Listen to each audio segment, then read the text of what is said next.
በስመ አብ ወወልድ ወመንፈስ ቅዱስ አሐዱ አምላክ አሜን። የተከበሩ አባታችን የዚህ ታላቅ ደብር አስተዳዳሪ መላከ ብርሃን ቆሞስ አባ ጴጥሮስ፣ እንዲሁም የተከበሩ መምህራችን መምህር አቤል፣ የተከበራችሁ ወንድሞቼ ዲያቆናት፣ ዲያቆን ቴራ እንዲሁም ዲያቆን አሌክስ፣ በአገልግሎት የምትመስሉኝ እንዲሁም የፈለገ ብርሃን ሰንበት ትምህርት ቤት መዘምራን በማህበረ ምእመናን በሉል እግዚአብሔር ፍጹም ሰላም እንደምን አደራችሁ? እንደምን እስከዚህ ሰዓት ደረሳችሁ? አሜን። የቅዱሳን አባት ልዑል እግዚአብሔር አምላክ የከበረና የተመሰገነ ይሁን። እንግዲህ ዛሬ እግዚአብሔር አምላክ ቢወድና ቢፈቅድ ለትምህርታችን ርዕስ ይሆን ዘንድ የሐዋርያት ሥራ ምዕራፍ 2 ከቁጥር 1 ጀምሮ ያለውን ስንመለከተው በዓለሙ ሁሉ ቋንቋ ተናገሩ። ዛሬ በዓልን የምናከብረው ቀደም ሲል በዝማሬያቸው፣ ቀደም ሲል በስነ ጽሑፉ፣ ቀደም ሲል የፕሮግራም መሪያችን መምህር በደንብ ስለ ዛሬው በዓል ተናግረውናል። በተወሰነ መልኩ ደግሞ በዓሉ ስለምን እንደሚከበር አብረን እንማማራለን ማለት ነውና በዓለሙ ሁሉ ቋንቋ ምን አሉ? በዓለሙ ሁሉ ቋንቋ ተናገሩ በሚል ነው። እንግዲህ ሐዋርያት ጌታችን መድኃኒታችን ኢየሱስ ክርስቶስ እያከበርን ያለነው የምን በዓል ነው? በዓለ ሀምሳ አይደል? በዓለ ሀምሳ ቀደም ብሎ የሚከበረው በኦሪቱ ዘመን በምን በሚል ነው? የሰዊት በዓል። ይሄ እንግዲህ በዓለ ሀምሳ የሰዊት በዓል የሚባል ወይም ደግሞ የእሸት በዓል። አሁን እንግዲህ ወቅቱ የምን ወቅት ነው? በእኛ በሀገራችን ምንድን ነው? ክረምቱ የሚገባበት ነው አይደለ? አሁን በዚህ ደግሞ በኢየሩሳሌም በዚህ በመካከለኛው ምስራቅ ደግሞ የሚከበረው መቼም ጌታችንና መድኃኒታችን ኢየሱስ ክርስቶስ ትላልቅ ተአምራቱ፣ ስቅለቱ፣ ትምህርቱ ሁሉ ነገር ያለቀው በዚህ ነው አይደል? አሁን የእነሱ ወቅት ደግሞ የምን ወቅት ነው? ምንድን ነው? እሸት የሚወጣበት ነው አይደል? ክረምቱ አልቆ ምን የሚሰበሰብበት ምርት የሚሰበሰብበት ወቅት ነውና የእሸት በዓል ይባላል። በዓለ የሰዊት ማለት የእሸት በዓል የምርት የደረሰበት ጊዜ ሰዓት ላይ የመጀመሪያውን ምርት ወይም ደግሞ የመጀመሪያውን ፍሬ በጋራ ተሰብስበው የሚጠበሰውን ጠብሰው የሚታሸውን አሽተው ምን ነበር ይመገቡ ነበርና በኢየሩሳሌም አውራጃ የነበሩ ሰዎች በሙሉ በጋራ ተሰብስበው ይህንን በዓለ ሀምሳ ያከብሩ ነበር። ይሄ ነው እንግዲህ አሁን በዓለ ሀምሳ ወይም ደግሞ ጳራቅሊጦስ የምንለው ትላንትና ከኦሪቱ ጋራ የነበረው በዓለ ሰዊት ወይም ደግሞ የእሸት በዓል። አሁን ደግሞ በሐዲሱ ደግሞ የምን በዓል ብለን የምናከብረው? ጳራቅሊጦስ። የምን በዓል? የጳራቅሊጦስ። ዛሬ የምናከብረው ጳራቅሊጦስ መንፈስ ቅዱስ የወረደበትን ጌታችንና መድኃኒታችን ኢየሱስ ክርስቶስ በ40ኛ ቀኑ ባረገ ሰዓት ምን ባለ? በተነሳ በ40ኛ ቀኑ ባረገ ሰዓት ለሐዋርያቱ ምን ብላቸው ነበር? አንትሙ ሰንበሩ ሀገረ ኢየሩሳሌም እስከትለብሱ ኃይለ ማርያም፣ እናንተ ግን ምን በሉ? በኢየሩሳሌም ምን በሉ? ቆዩ። ምን እስክታገኙ? ኃይልን ከሰማይ እስከምታገኙ ድረስ በኢየሩሳሌም ጸንታችሁ ቆዩ ብሎ ነግሯቸው ነበር። ባረገ በ10ኛው ቀን ሐዋርያት እንግዲህ በዛ ሰዓት ደንግጠው በር ዘግተው በማርቆስ እናት በማርያም ቤት ውስጥ በራቸውን ዘግተው ተቀምጠው ነበር። በዓለ ሰዊት ሲከበር እንኳን እነሱ በራቸውን ዘግተው ተቀምጠው ነበር። አልወጡም። ፈርተው ነበር፣ ደንግጠው ነበር። ምክንያቱም የጠበቁት የዓለም መድኃኒት ምን ብሎባቸው ነበር? ትንሣኤውን እንኳን አይተው እርገቱን እንኳን አይተው ምን አልሆነ? አልጸኑም ነበር፣ ድፍረም አላገኙም ነበር። ወጥተው ለመናገር ፈርተው ነበር፣ ተደብቀው ነበረ። በማርቆስ በእናቱ በማርያም ቤት ተደብቀው ተቀምጠው ነበረ። በዚህ ሰዓት ጌታችንና መድኃኒታችን ኢየሱስ ክርስቶስ በእርገቱ ሰዓት በገባላቸው ቃል መሰረት አረጋጊ ምንድን አረጋጊ መንፈስ እልክላችኋለሁ ባለው መሰረት በዚህ ጊዜ በዓለሙ ሁሉ ቋንቋ በእሳት አምሳል መንፈስ ቅዱስ ላከላቸው። ባረገ በስንተኛው ቀን አልኩኝ? ባረገ በ10ኛው ቀን ባረገ በ10ኛው ቀን ከእርገቱ በ10ኛው ቀን አሁን ጳራቅሊጦስ ወይም ደግሞ የመንፈስ ቅዱስ በዓል ብለን የምናከብረው ከሦስቱ አካል ምንድን አንዱ አካል አረጋጊው አጽናኙ መንፈስ ቅዱስ ጳራቅሊጦስ አንደኛ ምንድን ነው? መንጽሔ ነው አይደል? ምንድን ነው? መንጽሔ የምንም የሚያጽናና ማለት ነው። መንጽሔ ማለት የሚያጽናና መንፈስ ቅዱስ የሚያጽናና ነው። ምን ብያችሁ ነበር? ሐዋርያት ፈርተው ደንግጠው በማርቆስ እናት ቤት ውስጥ በማርያም ቤት ውስጥ በተዘጋ ቤት ውስጥ ተቀምጠው ነበር። ስለዚህ ምን ይፈልጋሉ? የሚያጽናናቸው ከዛ ከተደበቁበት ካዘኑት ከትካዜያቸው የሚያወጣቸው ያስፈልጋቸው ነበር። መንፈስ ቅዱስ አጽናኝ ነው፣ አጽናናቸው። ሌላው መንጽሔ ነው። ምንም የሚያነጻ ከኃጢአት ከበደል ትናንትና ከነበረበት ሐዋርያው ቅዱስ ጴጥሮስ ምን ብሏል? 3 ጊዜ ዶሮ ሲጮህ ድረስ ምን ብሎት ነበር? ጌታችን ኢየሱስ ክርስቶስ ምን ብሎት ነበር? ክዶት ነበር አይደል? በእንባው ምን ይባላል? የጴጥሮስን እንባ ስጠኝ ይባላል። የንስሐ እንባ ስላነባ ምንም መንፈስ ቅዱስን ምንም የሚያነጻ ኃጢአታቸው ትናንት ከነበረባቸው በደል የሚያነጻቸውን መንፈስ ቅዱስ ላከላቸው። ሌላው መስተፍስሕ ደስታ አርቃቸው ነበር። ሐዘን ከቧቸው ነበር። በማን ያዘኑት? አምላካቸውን የሚያረጋጋቸው ስላጡ ደስታ ከነሱ ርቆ ስለነበር የሚያስደስታቸውን መንፈስ ላከላቸው። መስተፍስሕ ማለት የሚያስደስት ደስታን የሚሰጥ። ዛሬ ላይ ክርስትና ምን ብለን ነው የምናስበው? ክርስትና በሐዘን የተዋጠ ይመስል ነጠላ ለብሰን ተከናንቦ መጨናነቅ ወይም በጭንቀት ውስጥ መኖር በሐዘን ውስጥ መኖር ይመስል ሰዎች ብዙ ጊዜ ክርስትናን የሚገልጹ ምን በማድረግ ነው የሚመስላቸው? በማዘን ምስኪን መሆን እንደው በቃ ስላለብሶ እንደው በቃ ጨምት በመሆን እንደው በቃ በማለት በዚህ አይደለም። ክርስትና ሁሉ በአግባብና በስርዓት ይሆን እንጂ አትደሰቱ ይላል እንዴ? ሰውኛ ሰዎች በሰው ምንቀና አምላክ በሰው አይቀርም። በነፃ ፈቃድ ምን የሚል ነው? የሚመለክ አምላክ ነው። እንደ ንጉሥ በግድ ልግዛችሁ ይላል አይልም። አምላክ በገዛ ፈቃዳችን ምንድን ሙሉ ስልጣን ሰጥቶ በገዛ ልባችን በፈቃዳችን እንድናመልከው ነው። ሌላ ናዛዜ ነው። ናዛዜ ማለት ምንድነው? አረጋጊ፣ የሚያረጋጋ ናዛዜ የሚያረጋጋ ምንም ተፈርተው የነበሩትን ሸሽተው የነበሩትን ተመልሰው ተሰብስበው ምንም እንዲረጋጉ እንዲቀመጡ። ሌላው የሚያጽናና ነው። መጽንዒ ነው። ምንም መጽንዒ የሚያጸናው ከምንድን ነው ካላችሁ ሐዋርያት ቀድመው ጌታችንና መድኃኒታችን ኢየሱስ ክርስቶስን እንኳን ከእሱ ጋር እንደነበሩ እሱ ሲያስተምር 3 ዓመት ከ3 ወር አብረውት ምን እንዳላሉ እንዳልተማሩ አብረውት እንዳልነበሩ ሆነው ነበር። ስለዚህ ምን ያስፈልጋቸው ነበር? ምንም የሚያጸናቸው ምን የሚላቸው የሚያጸናቸውና አረጋግተው የሚያስቀምጣቸው ያስፈልጋቸው ነበር። ስለዚህ መንፈስ ቅዱስ በተላከላቸው በላያቸው ላይ በመላ ሰዓት ጸኑ። ሐዋርያት ምን አሉ? ጸኑ። አንገታቸውን እንኳን ሊክዱ አንገታቸውን አሳልፈው ስለ ክርስቶስ ምን አደረጉ? ለሰይፍ ሰጡ። አንገታቸውን ለሰይፍ ሰጡ። ስለዚህ መንፈስ ቅዱስ ምን የሚያደርግ ነው? የሚያጸና ነው ማለት ነው። ስለዚህ በእርገት በ10ኛው ቀን በዓለ ሃምሳ በእርገት 10ኛው ቀን የጰራቅሊጦስን በዓል የምናከብረው ለሐዋርያት ጌታችንና መድኃኒታችን ኢየሱስ ክርስቶስ የላከላቸው የመንፈስ ቅዱስ በዓል ነው ማለት ነው። ሌላው ከዚህ በላይ እንግዲህ ምንድነው? ምን እላችኋለሁ በተኩላዎች መካከል ምን እላችኋለሁ ብሏል? እልካችኋለሁ ብሏል። በተኩላዎች መካከል ማለት እንግዲህ ምን በሚሉ በአሕዛብ መካከል በማያምኑት መካከል ምን እላችኋለሁ? እልካችኋለሁ፣ አሰማራችኋለሁ፣ ወንጌልን በዓለም ሁሉ ዞራችሁ ትሰብካላችሁ ብሏቸው ነበር። በዓለም ሁሉ ዞረው ሲናገሩ በዓለም ሁሉ ቋንቋ መናገር ያስፈልጋል። በዓለም ሁሉ ዞሮ ለመስበክ ምን ያስፈልጋል? በዓለም ሁሉ ቋንቋ ምንድን መናገር ያስፈልጋል። ትናንት በኃጢአታችን በበደላችን ምን ብሎብን ነበር? አንድ ቋንቋ የምንናገር ህዝቦች፣ አንድ ቋንቋ የምንናገር የምናወራ የምንጽፍ የምናነብ ሰዎች ቋንቋችንን በኃጢአታችን ሸክም ብሎብን ነበር፣ ተደበላልቆብን ነበር። ያ የተደበላለቀብንን በኃጢአታችን በበደላችን ዛሬ ሰው በቋንቋ ይጣላል። ሰው ዛሬ በጎሳ ከፍሎ ይጣላል። የኔ ቋንቋ ይበልጣል፣ የኔ ቋንቋ። ይሄ ቋንቋችን የመጣው በኃጢአታችን ምክንያት በምናችን ምክንያት ነው። እንደዚህ ብትት ያለ ዓለም አንድ ቋንቋ ነበር የሚግባባው።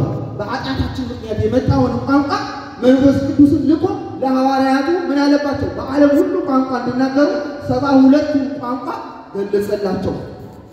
በሰዊት በዓል ወይም በበዓለ እሸት በዓል በኢየሩሳሌም የመጡ የነበሩ ሰዎች መንፈስ ቅዱስ በእሳት አምሳል በድምፅ ሲወርድ ምን አሉ? ደንግጠው ተሰበሰቡ። በዚህ ሰዓት ምን አሉ? ድምፁን ሰምተው ተሰብስበው ሐዋርያት መንፈስ ቅዱስ በመላባቸው ሰዓት ምን አሉ? በ72 ቋንቋ ተናገሩ። ሲናገሩ በአንድ ጊዜ በአንድ ልሳን 72 ከተለያየ ኢየሩሳሌም ይሄን የሰዊት በዓል ሊያከብሩ የመጡት ከተለያየ ቦታ ይሄ በዓል ለማክበር የሚመጡት በኢየሩሳሌም ካሉ አውራጃዎች ከተለያዩ ለምሳሌ በኢትዮጵያ በአዲስ አበባ ከተማ ከሆነ የሚከበረው ከየት የሚመጡ በዓላት ነው ማለት ነው። አንድ በዓል ለማክበር አሁን ለምሳሌ ጥምቀት በዓል በአዲስ አበባ ይከበራል ከተባለ ከተለያዩ ቦታዎች ሰው ይመጣ አይደል? በአዲስ አበባ ከሆነ የሚከበረው ከየት ነው የመጣው? ከአማራው ክልል፣ ከኦሮሚያው ክልል፣ ከትግራይ ክልል፣ ከአፋር፣ ከቤንሻንጉል ከተለያየ ክልል ምን ይላል? ይሄ ማህበረሰብ ግን የሚያወራው ቋንቋ ምን አይነት ቋንቋ ነው? የተለያየ ቋንቋ ነው። የተለያየ ነው ንግግሩ። የሚሰማው የራሱን ቋንቋ ብቻ ነው፣ መርጦ ነው የሚሰማው። ሐዋርያት ግን በአንድ ልሳን ሲናገሩ የተለያየ ቋንቋ የሚናገሩ ህዝቦች መካከል ቋንቋ እነሱ የሚናገሩት ይሰሙ ነበርና እንዴት እኛ የምንናገረው ሌላ ቋንቋ ሆኖ ሳለ እነዚህ ሰዎች እንዴት ይላሉ? ይናገራሉ። እኛ የምንናገረው ቋንቋ እኮ እየተናገሩ ነው፣ የሚሉትን እየሰማን ነው ብለው ይደነቁ ነበር። ግማሹ ደግሞ ፈሪሳውያን ደግሞ ምን ይሏቸው ነበር? ያሾፉባቸው ነበር። ምን ብለው እነዚህ የጉሽ ጠላ ምን ብለው ጠጥተው ነው እንጂ ምን የሚሉት እንደዚህ የሚያምዱት በሰላምማ አይደለም። ዛሬ ላይ መልካም ስራ ስትሰሩ ምን ይሏቸዋል? አቃቂር የሚያወጡ እነሱ ማድረግ ሲያቀታቸው መስራት ሲያቀታቸው የማይችሉት ሲሆን የሚሰራውን ሰው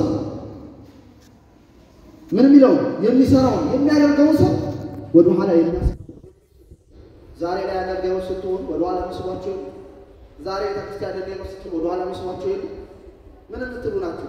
ዛሬ ስትዘምሩ አረ አንቺ ድምፅሽ ያምራልና ነው ደግሞ ይሄ በዚህ ድምፅሽ ደግሞ የሚዘምር ሚል የለም። ሐዋርያት እንደዚህ በ72 ቋንቋ ሲናገሩ ምን አላቸው? ስም ሰጣቸው። የጠላ ጉሽ ጠጥተው ነው እንጂ በሰላምማ አይደለም አሉ። ሐዋርያው ቅዱስ ጴጥሮስ ብድግ አለና ከ12 መካከል 11 የምትመለከቷቸው ገና ቀኑ 3 ሰዓት ነው አለ። እዛው ሲያዋርዳቸው ምን አለ? ገና ጠዋቱ 3 ሰዓት ነው። በዚህ ሰዓት ከየት መጥቶ ነው የጉሽ ጠላ ምን ምንለው የምንጠጣው? ይልቁንስ ምን ብሎ ነው? መንፈስ ቅዱስ ሞልቶባቸው በመንፈስ ቅዱስ ምን ብለው ተመርተው ነው ይህን የሚያደርጉት አለ። በ3 ሰዓት ላይ እንደምታውቁት አሁንም በፊትም በ3 ሰዓት ላይ መጠጥ ቤት አይከፈትም አይደል? ያለ ጋና መጠጥ ቤቱ 3 ሰዓት ላይ ወይ ምን ይደረግበት የሚጸዳበት የሚሸጠፍበት 3 ሰዓት ላይ ከዛ ቀኑን ይውልና ያይጠጣው የሚሰከረው የሚያበደው እንግዲህ ቀኑን ሙሉ ምን ይላል ይተኛና ከዛ ደግሞ አመሻሽ ላይ ደግሞ መልሶ ወደ ክብሩ የሚሰማራበት ሰዓት ነው። አመሻሽ እንጂ መጠጥ ያለው ምን ላይ ጠዋት ላይ መጠጥ ምን የለም። ስለዚህ በጠዋቱ ጠጥቶ ሰክሮ እንደዚህ የሚል የለም። ይልቁንስ ያሰከራቸው ማን ነው? መንፈስ ቅዱስ ነው። በመንፈስ ቅዱስ ስለተሞሉ ነው ብለው ተናገሩ። ከዛ በኋላ ምን አደረጉ? ሐዋርያት ምን አሉ? በዓለም ዳርቻ ሁሉ እንዲሰብኩ 72 ቋንቋ ምን አለላቸው? ተገለጠላቸው። ከዚህ በኋላ እንግዲህ ከነገ በኋላ ምንድን ነው እንደምታውቁት ምን እንላለን? ከነገ በኋላ የሐዋርያት ምንድን ጾም አለ አይደል? ከዛ በፊት ምን ጾም ነው? ከዛ በፊት አብይ ጾም ማለት ይሰራል። ራሱ ጌታችንና መድኃኒታችን ኢየሱስ ክርስቶስ አይደል? ከዛ በፊት የምን ጾም ነው? ከአብይ ጾም በፊት የምን የሐዋርያት የነቢያት ይቀጣ የነቢያት ጾም አለና ምን ብለው ነው ነቢያት ጾሙት? ጌታ ምን ይላል? ይወርዳል ይወለድልናል ሲሉ ምን ይላል? የለትን ጾም ምን ጾመው ምን ብለው ይጾማሉ? ጌታ ይወርዳል ትንቢት ተናገሩት ምን ይላል? ይፈጸማል ትንቢቱ ሲሉ ስለሚጾሙት እኛ ምን ጾማሉ? ከዛስ በኋላ ጌታችን ምን አለ? ወለደ። ከዛ ራሱ የአብይ ጾምን ሰራለ። ምን ብሎ ራሱ ጾሙ። ከዛስ በኋላ ከባለ 50 በኋላ ሐዋርያት የሚጾሙትን ጾም ነው ጾሙ። ሐዋርያት በሥራ ሲላኩ ምን ጊዜ አንድ ሰው ለአንድ ስራ ሲላክ ምን መጀመሪያ ምን ያደርግ ያስፈልጋል? ምን ማለት ሱባኤ ነው ያስፈልጋል። ጾሙ ሱባኤ ነው። ሱባኤ ራስን ማያል ማዳመጫ አይደል? ጾምን ማድረግ ያለ ራስ ሰው ከራሱ ጋር የሚነጋገርበት ሰው እንደመላእክት የሚሆንበት ስጋዊ ፍላጎቱ ምን የሚልበት የሚተውበት ከስጋዊ ፍላጎቱ የሚወጣበት በጾም ሰዓት ሁሉ ጊዜ እቺ ልባችን ትክክል እንኳን ነገርናት በጾማት ያሳሳተች የልባችንን ነገርናት እኮ እንዲህ አይነት ጾም የለም ወገኖች። የልባችሁን ተናግራችሁ ከዛ በኋላ በጾማት የወል ታበላሽብኝ ጾም በጾማታችን መሆናችንን ካወቅን መጀመሪያው ምን አለ ማለት ነው አለመናገር መጀመሪያ በጾማታችን ሳይሆን መጀመሪያው ጾመኞች መሆናችንን ልንናገር ስንል ምን ማሰብ ማስተዋል ማሰብ ያስፈልጋል። በጾመኛ አፌ ሳይሆን ጾም ስለሆነ ምን ነው ብዙ ጊዜ መቼም እኛ ቤተክርስቲያናችን ስልዱ በቤቶች አንዳንድ ጊዜ መቼም ማጣቀስ አያስፈልግም። ስለታጣ ግን መቼም ስለታጣ አንዳንድ ምን ይሆናል ጎባጣ ምን ይሆናል ምሳሌ ይሆናል አይደል? ሌላው ታውነቶች ስትመለከቱ አንዳንድ ቦታዎች ስትመለከቱ በጾማታቸው ምን አይሉ እዚህ እንኳን የምንኖርበት ዓለም ላይ ምን አይሉ ልክ የምንፈልገውን ነገር ምንድነው የምናደርገው? በእነሱ በጾማቸው ሰዓት አለመጠይቀው ልክ በተለይ እነሱ አካባቢ የምትሰሩ ስማቸው ገብቷቸዋል እንጂ መጥቀስ ስለማልፈልግ ነው። እነሱ አካባቢ የምትሰሩ ሰዎች ካላችሁ በተለይ እዚህ አካባቢ ትሰራላችሁ።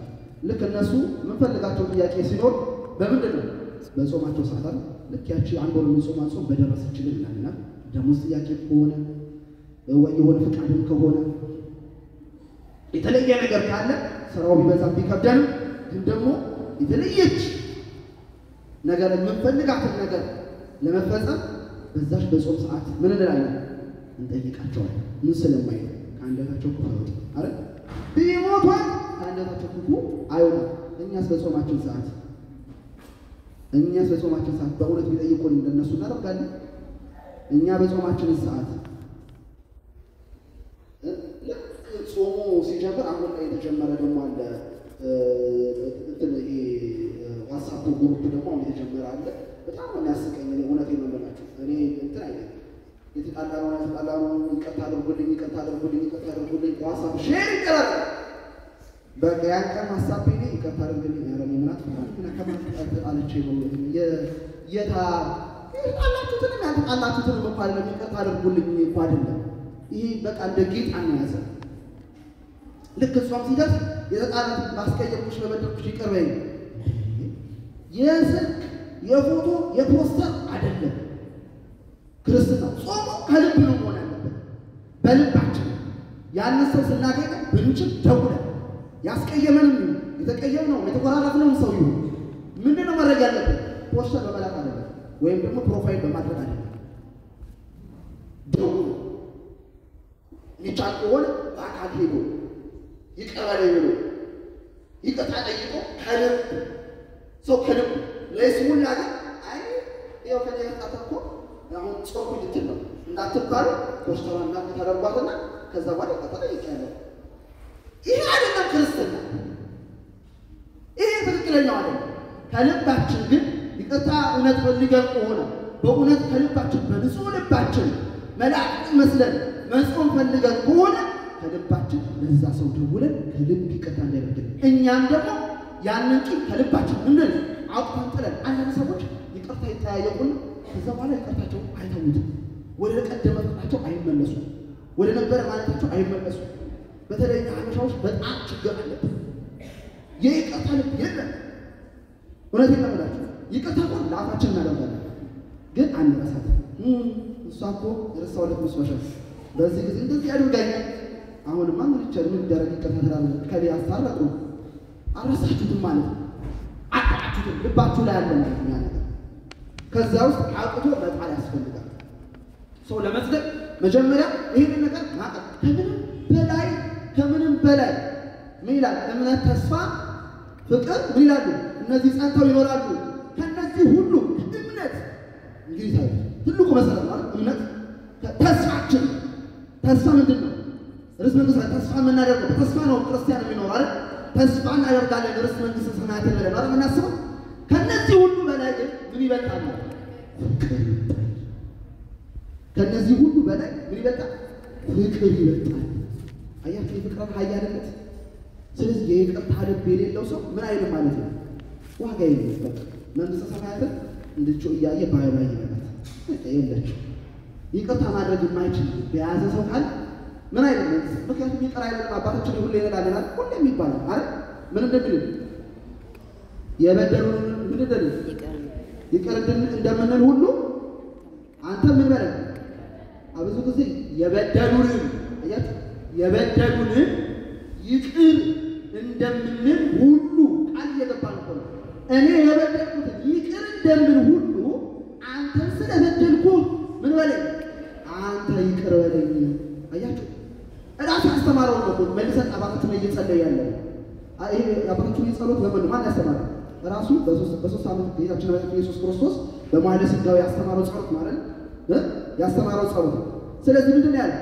እናንተ የበደሏችሁን ይቅር ካላችሁ እኔንም የበደላችሁኝ ምን እላችኋለሁ? አያችሁ። ስለዚህ መጀመሪያ ይቅር ለመባል እኛ ምን ያስፈልገናል? የበደሉንን ይቅር ማለት ያስፈልጋል። ይቅር ካለን በኋላ ነው ምን መጠየቅ የሚያስፈልገው? ይቅርታ። ሁለተኛ ስንጾም ምን ያስፈልጋል? መዘጋጀት ያስፈልጋል። ዝም ብለን መጾም ብቻ አይደለም፣ ሁሌ በህይወታችን ለውጥ ያስፈልጋል። አንድ ሱባኤ ሲይዙ ሐዋርያቱ አሁን ሱባኤ የሚይዙት ምንድን ነው? በዓለም ዳርቻ ሁሉ ምን ይሉ ነው? ዞሮ ሊያስተምሩ ማለት ዞሮ ሊሰብኩ ወደ አገልግሎት ከመሰማራታቸው በፊት አሁን አንድ ምዕራፍ ማለት በፊት ምንድን ነበር የሚያደርጉት ሐዋርያት? ስራቸው ምን ነበር? መከተል ነበር። ማንን መከተል? ክርስቶስን መከተል ነበር። ተማሪዎች ነበሩ፣ ገና ቃሪያን ነበር፣ እየተማሩ ነበር። ከዛ የሚከተሉት ዞር ሲል በመዋዕለ ሥጋ ሳይኖር ሲቀር በመንፈስ ብቻ ከነሱ ጋር ሲኖር ፈርተው ነበር። የፈሩትን ያጽናናቸው መስሚና ነው የሚያጽናና ነው መንፈስ ቅዱስ ያፈሩትን አጽናናቸው። ፈሪዎች ነበሩ፣ አልጸኑም ነበር። ምን አደረጋቸው? አጸናቸው፣ እንዲጸኑ አደረጋቸው። ቸገሩ። ከዛ ምን አደረጉ? በአሕዛብ መካከል ሁሉ ገብተን ምን እንላለን? እናስተምራለን። ምን አሉ? በተኩላዎች መካከል ሁሉ እንለቃችኋለን። ስለዚህ ምን ያስፈልጋል? አዲስ ምዕራፍ ከመጀመራቸው በፊት ምን ያስፈልጋል? ሱባኤ ያስፈልጋል። ሰከን ነው ምን ያለ ከዛ ልክ መንፈስ ቅዱስ ተሞላባቸው። በዛ እሳት ውስጥ እንደዛ ደሆኑ መንፈስ ቅዱስ እንዳያቸዋቸው እንግዲህ እኛ እንደምናነበው መጽሐፍ እንደሚገልጽልን እንደ ስዕል ነው የሚያስቀምጠው አይደል? እንደ ሰከሩ ሆኖ ስለዚህ መንፈስ ቅዱስ የሚወላበት ሰው እንደ ሰከረ ሰው ያደርገዋል።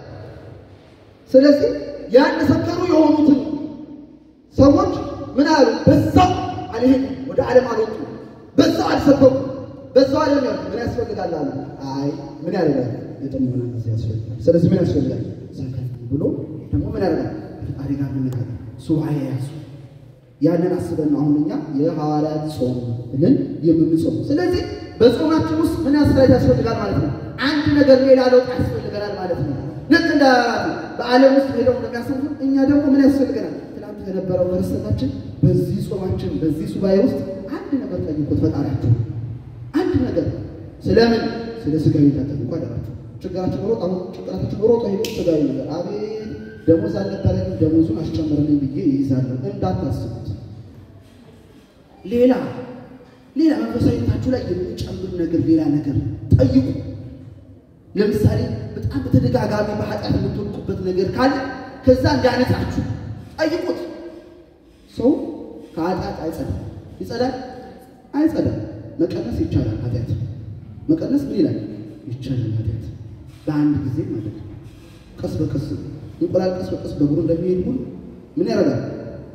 ኃጢአትን ቀስ በቀስ ቀስ በቀስ እንደተለማመድናት ሁሉ ኃጢአትን እኮ ምን እያደረግን የተለማመድናት? ቀስ በቀስ አይደል?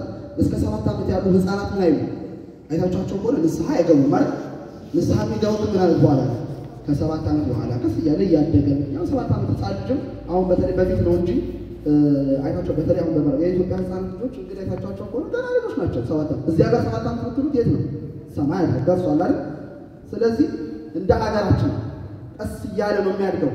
ኃጢአቱንም በዛው ልክ ነው የሚለማመደው። 8 ዓመቱ ላይ ሲል በዛች አቅም ያለችው የሚሰራት ነገር 9 ዓመት ሲል 10 ዓመት ሲል 11 ዓመት 12 ዓመት እያለ ኃጢአትን ምን እያለ ነው? እያዳበረው የመጣውን ኃጢአት በአንድ ጊዜ በአንድ ጀምር አቆም ይቻላል። ልክ እንደዛው ቀስ በቀስ ኃጢአቱን እንዳዳበረው ሁሉ ምን ማድረግ ያስፈልጋል? ቀስ በቀስ ያንን ኃጢአቱን መተው ያስፈልጋል፣ መቀነስ ያስፈልጋል። ስለዚህ ባሉን አጽዋማቶች ሁሉ ሱባኤ ስትይዙ አንድ ነገር ጠይቁት። ስለዛ ነገር ያዙ። ልክ ሱባኤው እንዳለቀ በጾሙ ሰዓት ነው ሁላችንም ክርስቲያኖች ነን። በእውነት የአፍ ክርስቲያኖች ነን። ክርስትናችን የአፍ የጠላችን አለባበሳችን ይለያል። ጾም ነው። በዛ ሰዓት ላይ በጎ አድራጎትን ማድረግ እንፈልጋለን፣ መስጠት እንፈልጋለን። ግን የምንሰጠው ከልብ አይደለም፣ በከንቱ ውዳሴ ነው። ዛሬ በሚዲያው በቃ ሲንጫጫ ከቤት ሰጥታለሽ ተብሎ ካልተነገረልን እና ወይ ግሩፕ ላይ ካልስማችን ካልተጠራ አገር ያልቃል። እንዴት ስሜ ሳይጠራ ስለ መጠራቱ በላይ ማን ያየዋል? ብራብ አላበላችሁኝም፣ ብጠማ አላጠጣችሁኝም፣ ብታሰር አልጎበኛችሁኝም፣ በወድቅ አላነሳችሁኝም። አያችሁ? ስለዚህ ለአንድ ደካማ ሰው የምታደርጉት ነገር ለማን እንዳደረጋችሁት ነው የሚቆጠረው? ለእግዚአብሔር እንዳደረጋችሁት ነው የሚቆጠረው አይደል? ያን ብራብ አንድ የተራበ ሰው ባበላን ቁጥር ማን እንዳበላን ነው የሚያስበው? ክርስቶስ እግዚአብሔር እኔን እንዳበላችሁ አድርጌ ነው ማስብላችሁ ካለ፣ ስለዚህ እግዚአብሔር ሁሉ ጊዜ ከራህቶቹ ጋር ከሆነ ራህቶቹን ቀን በቀን ነው ብናበላቸው እግዚአብሔርን ቀን በቀን እንደማብላት የሚቆጠርልን ከሆነ እስራኤሎችን መጠየቅ እግዚአብሔርን መጠየቅ እንደሆነ የሚቆጠርልን ከሆነ ምን አለ ያንን ቀን በቀን ብናደርገው? የታመሙትን መጠየቅ እግዚአብሔርን መጠየቅ እንደሆነ ተደርጎ የሚታሰብልን ከሆነ ከእግዚአብሔር ጋር መገናኘት የማይፈልግ ሰው አለ? ስለዚህ እግዚአብሔር ያለው ከበሽተኞቹ ጋር፣ ስለዚህ እግዚአብሔር ያለው ከታመሙት ጋር፣ እግዚአብሔር ያለው ምን ካሉት ከሀብቶት ከተቸገሩት ጋር፣ ከእናንተ ጋር ከእኛ ጋር የለም ማለት አይደለም። እግዚአብሔር ቤት አለ። እግዚአብሔር ቤቱ ጋር ያለው ይወሰንለታል። እንደ ቦታ ይወሰንለታል? አይወሰንም አይደል? ይወሰናል? አይወሰንም። በሁሉም ቦታ ሙሉ ነው እግዚአብሔር፣ በሁሉም ቦታ ነው ያለው። ስለዚህ ምን ያስፈልጋል ማለት ነው? ምን ያስፈልጋል? ከእግዚአብሔር ጋር መገናኘት ያስፈልጋል። በዚህ ሱባኤ ምን ያስፈልጋል? አንድ ጥያቄ ልንጠይቅ ያስፈልጋል። በህይወታችን አንድ የጎደለን ነገር ይኖራል። ያን የጎደለንን ነገር ጠይቅ። ለምን ስንጾም ከልባችን ይሁን፣ ስንመጸውት ከልባችን እንመጽውት። በጾማችን ሰዓት ምን እናድርግ? ቁርስ አንበላም ማለት ብዙ ጊዜ ቁርስ የኛ ጾም በነገራችን ላይ ብዙ ጊዜ ቁርስ ነው የሚዘለን እንጂ ምሳ እንኳን አይዘለንም። ለምን 9 ሰዓት ምሳ ይበላል። ከዛ በኋላ ማታ ደግሞ 1 ሰዓት 2 ሰዓት ላይ ደግሞ እራት ይበላል። ስለዚህ በቀን አንድ ሰው ልጅ 3 ጊዜ ነው የሚበላው። እንደው በጣም ጾም ካልሆነ 4 ጊዜ ይበላል። ጊዜ ያገኛል እንጂ ብዙዎቻችን 3 ጊዜ አይደል የምንበላው። በተለይ በስደት ስራ የሚሰራ ሰው ለመብላት ጊዜ ያለው ያላል እኔ እንደራሴ ማለት ነው። እና በቀን 2 ጊዜ ግን እንበላለን። ተዋት 2 ጊዜ እንበላለን። አንድ ጊዜ ብሉ ማለት ያለ ችግር የለም። ዋናው ከአፍ ወደ አፍ ከሚገባው ይልቅ ከአፍ የሚወጣው ምንድነው? ምን ይላል? የሰው ልብ ውስጥ ይቀመጣል፣ ያረክሳል። ወደ አፍ የሚገባው ግን አያረክስም። ያ ማለት ግን አትጾሙ ማለት አይደለም። የልብ እየሰጠው አይደለም። ያቺ ግን ቁርስ ምን በላትን ግን የተውናትን ቁርሷን ወጪ ማስቀመጥ ያስፈልጋል። ያቺ የቁርሷን ወጪ በቀን $1 ከሆነች በወር ስንት ነው ማለት ነው? በወር ስንት አለባችሁ ማለት ነው? $30 አለባችሁ። 30 ዳቦ አለባችሁ ማለት ነው። ያቺ 30 ዳቦ ምጽዋት መደረግ አለባት። ያቺን ምጽዋት ካላደረግን ጾማችን ዋጋ የለውም። ምን አደረገ? ምንሳቱና ተሞከ ይበላችሁ ታዲያ የቁርሳችሁን ኢኮኖሚ ነው እየሰራን ያለው ማለት ነው። ጾሙ ኢኮኖሚ የመቆጠብ ነገር ነው ያዘው ማለት ነው። ለምን ቁርሳችንን እንዘለዋለን፣ ከዛ ምን እናደርጋለን? ምሳችን፣ እራታችን፣ ከዛ 1 ወር በጀታችንን እንጨምርበታለን ማለት ነው። ካልኩሌሽኑን ሰርታችሁታል። ጾም በዋነኛነት ያስፈልገው ትልቁ ነገር መራባችን ያስፈልገው የተራበ ሰው እንዳለ እንድናስብ አይደል?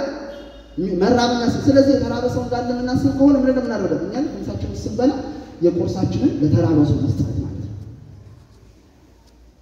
ስለዚህ በዚህ ሱባኤ የተራቡትን አስበን የታሰሩትን አስበን ልክ እንደ ሐዋርያት ደግሞ አንድ ምዕራፍ እንደጀመሩ እኛም ደግሞ በክርስትናችን አንድ ምዕራፍ መጀመር ያስፈልገናል ማለት ነው። ሰዓታችን ስለደረሰ ነው። ወስብሐት ለእግዚአብሔር ወላዲቱ ድንግል ወለመስቀሉ ክቡር አሜን። ይቆየን።